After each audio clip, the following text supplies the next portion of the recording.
I grew up despising the 40-minute breaks during standardized test taking. Being homeschooled, I had to take yearly evaluation tests at a local school. Walking into a classroom filled with fourth grade girls, all 20 of them best friends, terrified me. Taking the test was fine, but when the breaks came around, I had a serious decision to make.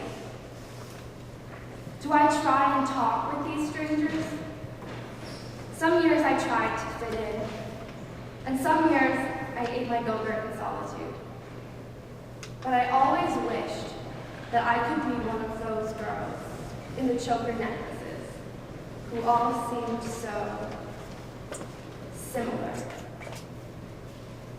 The night before the Abbey's class of 2011's commencement, I was out to dinner instead of at the study hall, pretending that, like my graduating brother Ed, I no longer had any reason to study. After dinner, we returned to campus.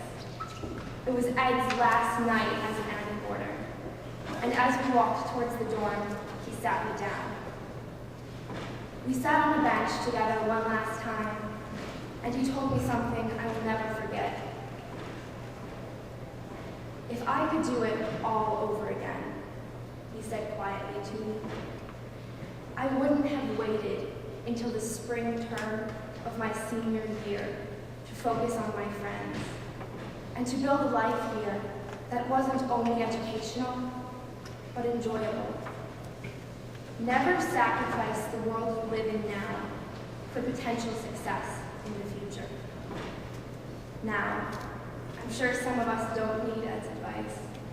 I will confess that I'm rarely told I study too much. But his message still applies. It is our responsibility to make the most of life here. Step outside our comfort zone and not let important opportunities pass us by.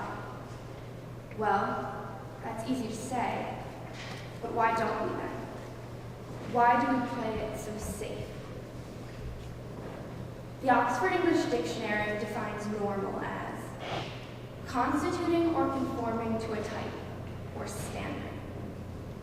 Ordinary, usual, regular, typical, conventional. Such dreary terms. Is normal really the height of our high school aspirations? Last year I received a letter in my mailbox. Elaborately handwritten, it accepted my request to tour the monastery so that I could write a Beacon article revealing the hidden art on campus. Only later did I realize what a big deal that letter in Father Damien's unique calligraphy was. An open tour of the monastic enclosure. For students, rare. For female students, never. What had I gotten myself into? It is surprisingly difficult to figure out what to wear for such an occasion. There are no wiki answers for monastery visit outfit, and you can't Google conversation starters with monks. So I had no cheat sheet on normal behavior to rely on. I was on my own. While my friends geared up for afternoon sports, I slowly walked up the steps to the empty church. Nervously, I tugged at my well below the knee-length dress, compliments of the deepest corner of my closet. Father Damien stood at the back of the church, waiting for me. We do not normally do this, he confirms. Neither do I laughed awkwardly. Monks don't really do small talk. Tongue-tied and panicky, I began to doubt my decision to throw myself into the unknown. We walked into the church, and as I stared at the glittering gold wire sculpture above the altar, I realized I knew nothing about it. Nothing about art, and nothing about what lay beyond, in the mysterious confines of the monastery. I was ignorant about the men who lived there, and about the profound art that I might encounter. All I fully understood was my ineptitude for the job.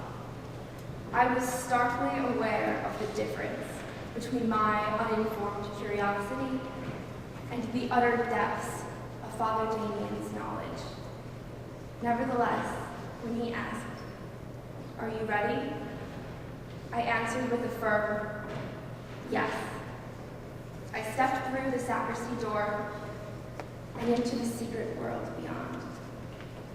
Inside, I received a guided tour of the rooms behind the church, the monastery library, and the monastery garden.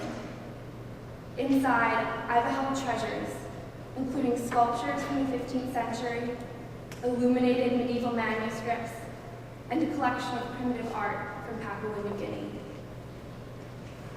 I left the monastery that day with a little more knowledge and a lot more respect. The beauty I was allowed to witness is unseen by most students during their time here. And all I had to do was ask. The reward so greatly outweighed my nervousness that looking back, it seems silly that I even hesitated. But you would be surprised how often we all refrain from doing something because it is outside of our comfort zone. It is easy to pride yourself on never feeling awkward, on never having those moments of nervousness, never being unprotected by friends. Easy to feel proud that you are always feeling normal and accepted, but that also means you never threw yourself into something blindly. You never did anything on your own simply because, even if it was intimidating, it might be worthwhile. Instead, you strove to be similar. Maybe you are a person who has lived your life fitting in perfectly. Or maybe you are like me, growing up with questionable haircuts, looking for my comfort zone. Either way, we should look at discomfort as a good thing. When you step into the unknown, when you feel out of place, you are making progress. It is an incredibly freeing feeling just to laugh at yourself and your own awkwardness and to experience something new. A few weeks ago, I gave a campus tour, and while talking with this shy 8th grade girl, she asked me, "How do I meet people when I come here? How do I act? How do I dress?" At that moment, I realized that to her, I was normal. I was one of those 4th grade girls sitting with the rest of her friends in the choker necklaces. But I'm not. I never would have met the people I have met, or have seen the things I have seen, if I was afraid to sit alone once in a while. Thank you.